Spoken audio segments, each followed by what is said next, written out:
Probably the best way to see how easy the wireless sensor network system is to use and sensormanager.com is to actually give it a try, and we have a nice demonstration system set up for you to do that.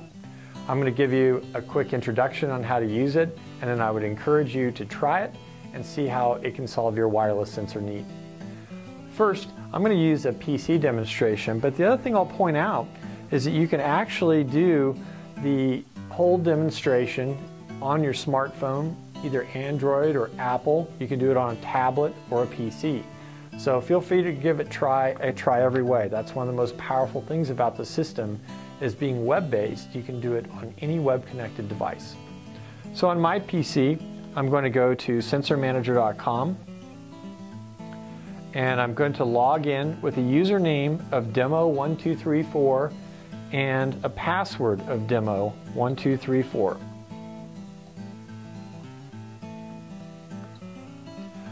When sensormanager.com opens up, you start on the overview page, and it shows all the different sensors in the network. Now, you may not start with as many as is on our demonstration system, but we wanted to show all the different kinds of sensors that are available.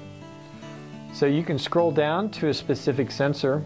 I'm going to pick this basement temperature sensor. Click on it once, and it opens the history screen where it shows the date, the signal strength from the radio to the gateway, the battery, and then the actual temperature reading. You can scroll down and see the historical data, but charting the data is really one of the nicest things to do.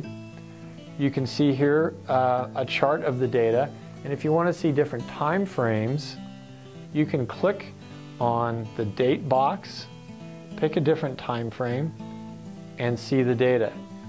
You can also zoom in by going to this lower graph section to a particular section of data of interest. There's a number of other things that you can do. There is the notifications tab, which isn't active in the demonstration system, but that's where you set text alerts and email alerts for different sensor thresholds. Also, the export tab allows you to export data from sensormanager.com to a CSV file so you can analyze the data in Excel or Access or any other program like that. And then the edit tab is a real powerful tab. It allows you to change the sensor transmission interval and change the sensor name and a few other key parameters. So here I'm going to change the sensor name to room temp 2 basement, and I'm going to change how often the sensor transmits from 10 minutes to 20 minutes. I save that, and now I've changed how often the sensor is going to transmit and how it shows up in the different reports. There are a number of other functions in sensormanager.com, but those should give you a real good feel of its capability and how easy it is to use. To add a sensor, you just input the sensor's ID number and code number, and it's added like that. It's very, very easy to use. So give it a try. Don't hesitate to call us with questions.